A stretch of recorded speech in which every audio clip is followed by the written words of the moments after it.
Assalamualaikum warahmatullahi wabarakatuh. Shalom, Om Swastiastu, Namo Buddhaya, salam kebajikan serta salam sejahtera untuk kita semua.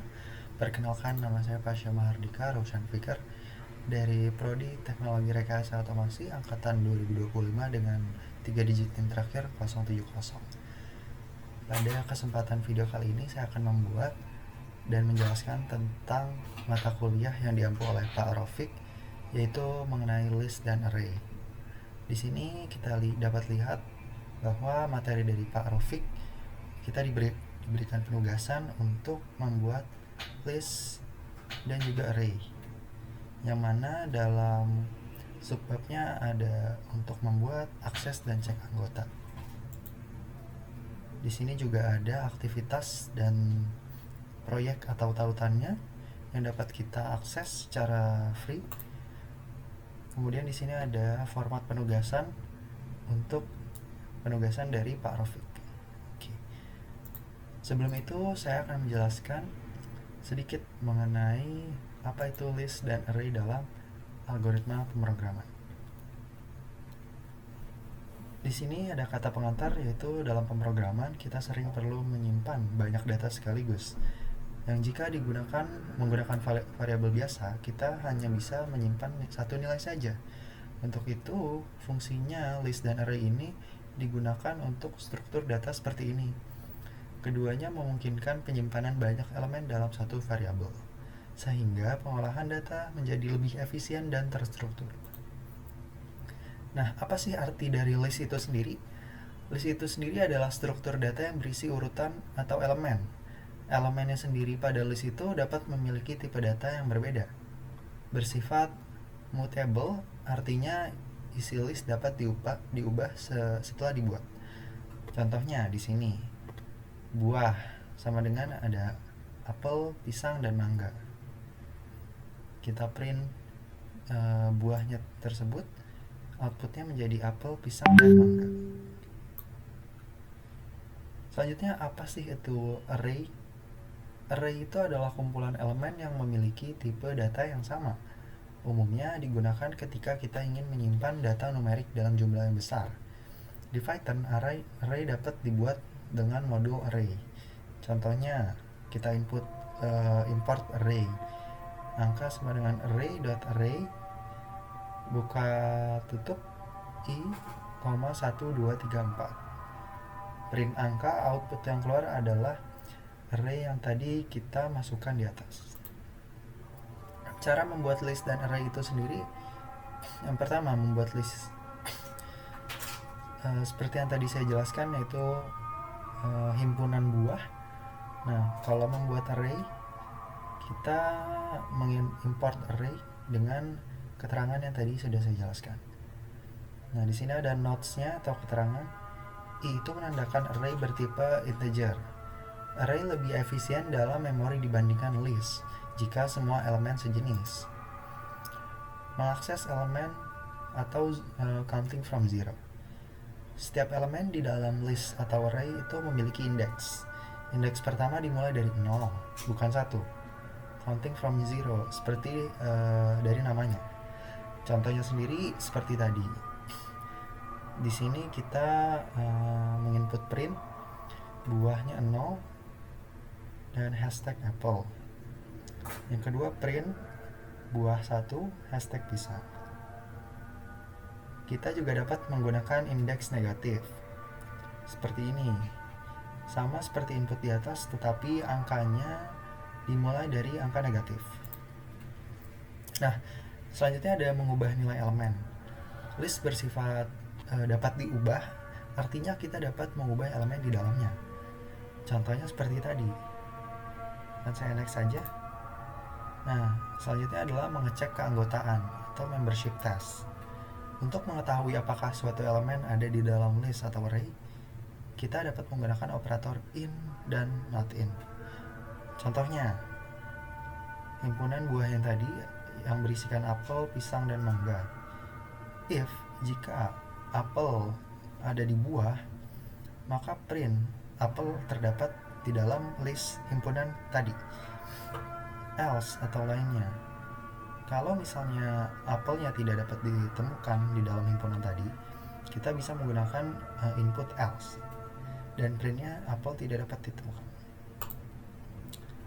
Next adalah operasi dasar dalam list. Di sini ada beberapa format operasi dasar yang terdapat pada list. Bisa kita lihat. Akan saya next saja. Kemudian ada iterasi pada list.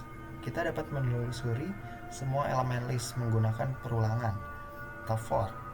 Contohnya buah, himpunan buah yang tadi sudah saya jelaskan dari awal, yaitu apel, pisang, dan mangga. Ketika kita mencari perulangan, kita menginput for item in buah, print item.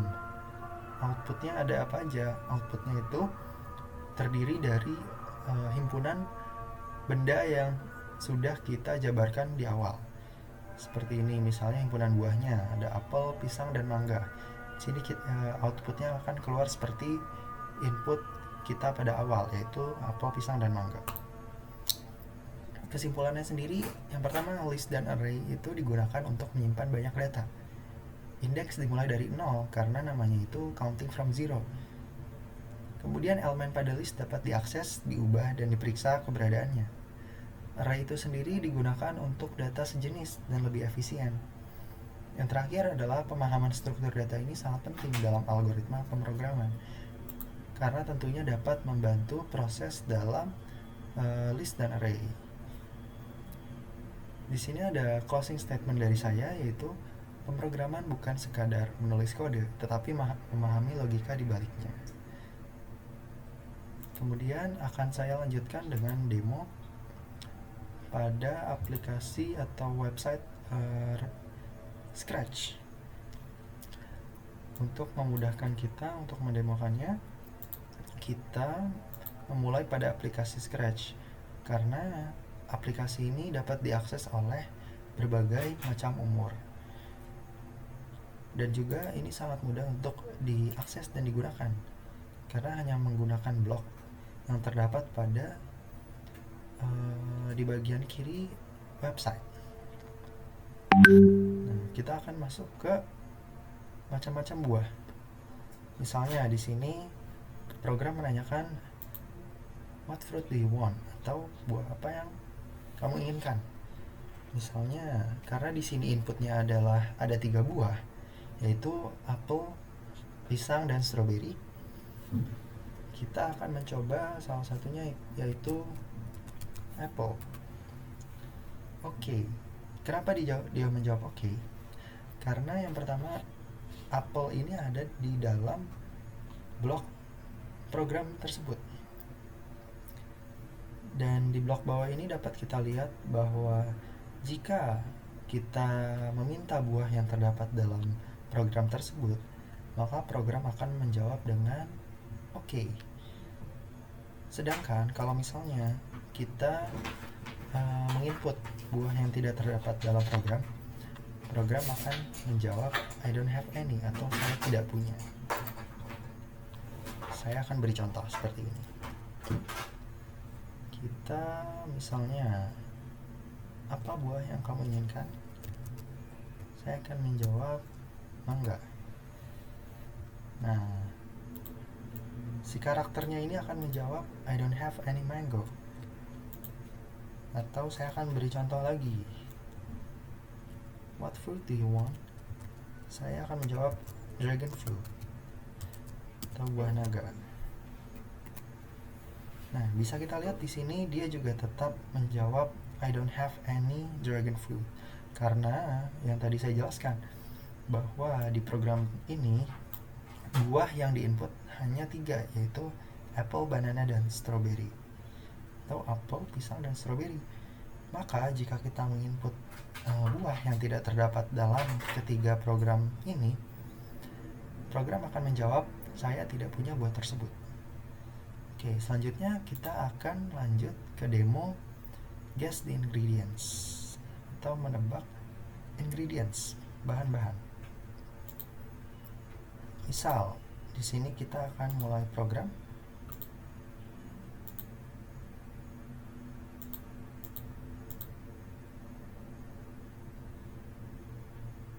Oke, Oke, untuk ingredient 1 kita ikuti seperti yang ada di balok di atas ini. Misal milk. Your guess is wrong. Kenapa bisa salah? Karena di sini program menyatakan bahwa pada blok yang berwarna ungu tersebut dia menyatakan bahwa ingredient pertama itu adalah salah. Jadi apapun yang kita input itu hasilnya akan tetap salah. Misal kita ikuti alurnya terlebih dahulu. Ingredient 1 milk. Oke, salah. Ingredient 2 eggs. Nah, di sini dia menjawab you have successfully guessed, atau kita berhasil untuk menjawab. Ingredient 3. Di sini juga dia menyatakan bahwa kita benar dalam menjawab ingredients ketiga. Karena kita benar dalam menjawab 2 ingredients, maka poin dari kita adalah 2/3, atau kita benar 2 dari 3 pertanyaan. Oke.